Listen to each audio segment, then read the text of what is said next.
This lecture is trying to help us understand Keynesian economics, and in particular, Keynesian economics as a response to classical macroeconomics and the reality of the Great Depression.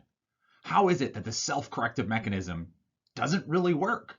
How do we get stuck in such a deep recession? To understand how we get into such a bad economic outcome, we need to understand some key Keynesian concepts. And in particular, we're going to look at the multiplier effect. And so in order to do this, we can look at the aggregate supply, aggregate demand model. Here we can see that the Keynesian approach is a little bit different than what we've been dealing with thus far. We have a flat short-run aggregate supply curve as we approach the full employment level of production from left to right. And so it's not until we hit the full employment or the potential output level of production that the short-run aggregate supply curve really becomes upward sloping. So this flat part of the short-run aggregate supply curve is sometimes referred to as the Keynesian range. What this is telling us is that the focus of the economy is primarily on aggregate demand. The economy is not shaped in such a way that adjustments of the short-run aggregate supply curve are important to the Keynesian story. Expenditures or aggregate demand are the focus of the macroeconomy adjusting output levels and not adjustments to prices. Prices don't really adjust well when there's high unemployment.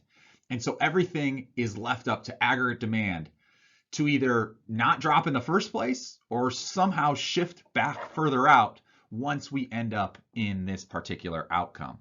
So in the Keynesian story, what we really need to have happen is aggregate demand to move out so that we get to full employment, or for aggregate demand to have never shifted back in the first place and that we remain at our full employment level and we don't have drops in aggregate demand. Shifts of the short-run aggregate supply curve further and further out just really aren't going to do as much to the self-corrective mechanism as we would just have these small little adjustments.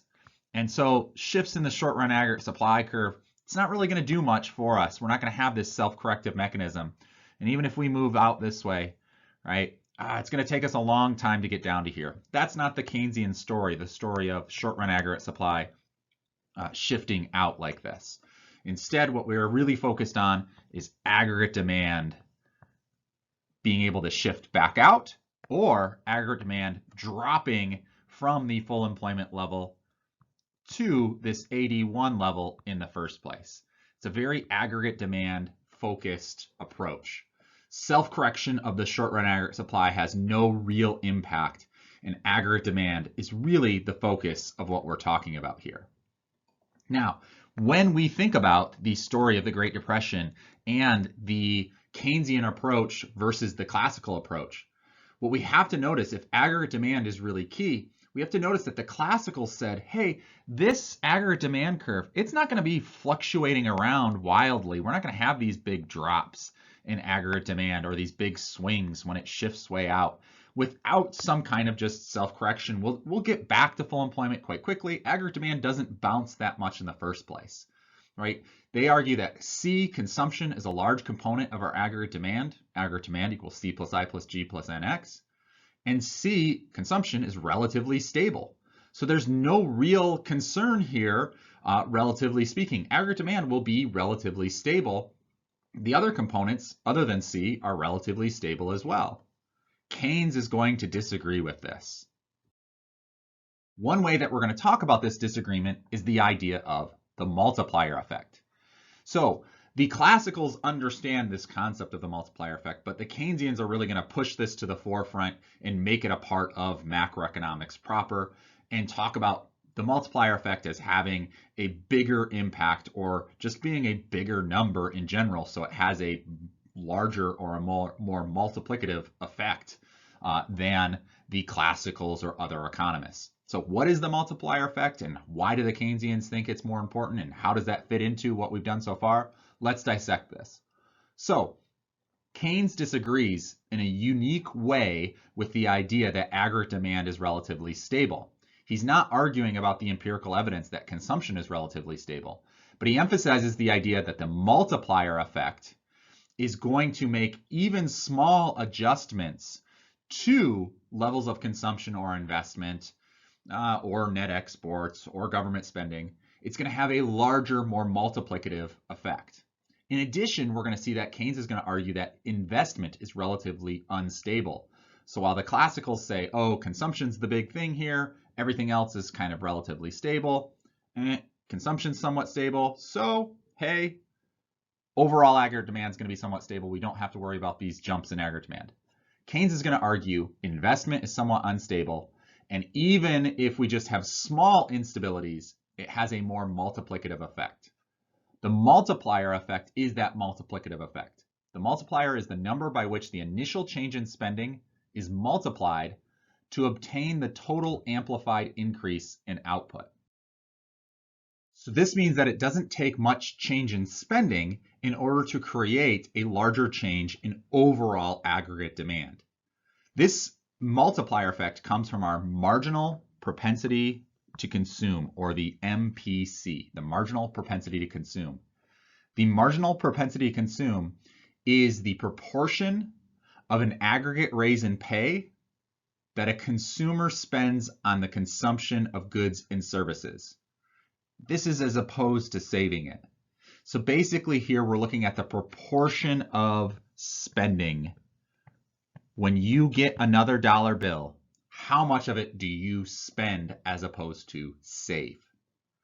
The multiplier is going to be equal to 1 divided by 1 minus the MPC.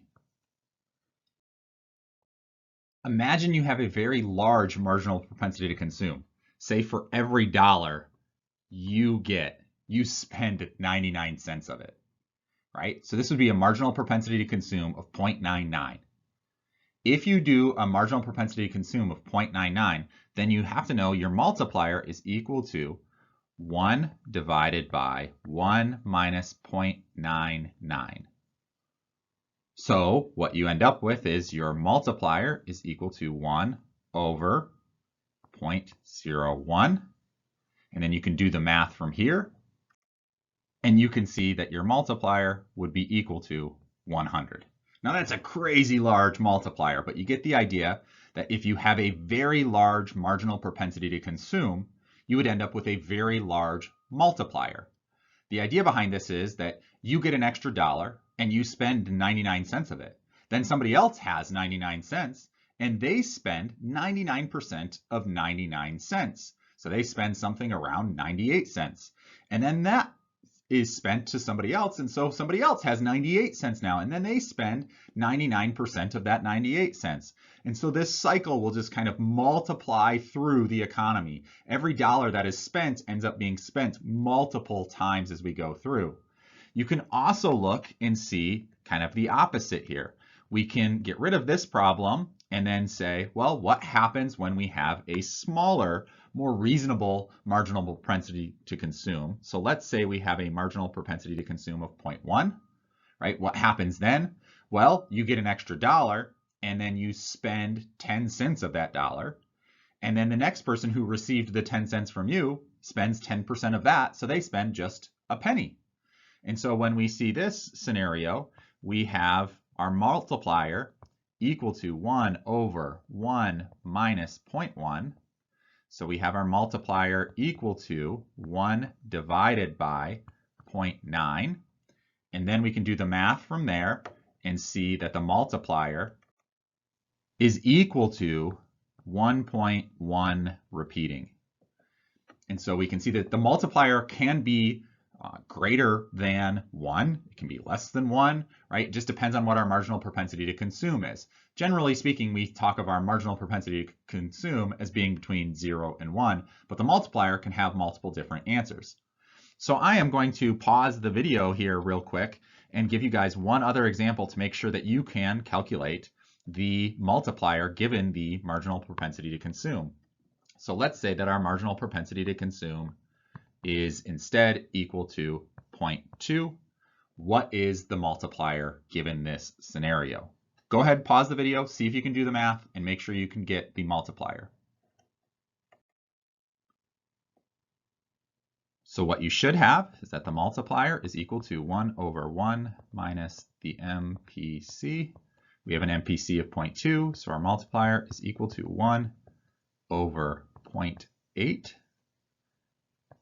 which we then can do the math, and you should get 1.25. All right, so we have to remember what we're trying to explain. We're trying to explain how the Great Depression could happen. How can we ever get in this problem in the first place? And Keynes is providing an answer to that. And one of his answers is going to be that the multiplier effect is more prominent than we think. That even if consumption is relatively stable, aggregate demand can fluctuate around a lot because of the multiplier effect. Up next is Keynes' explanation as to how investment is more unstable than we think.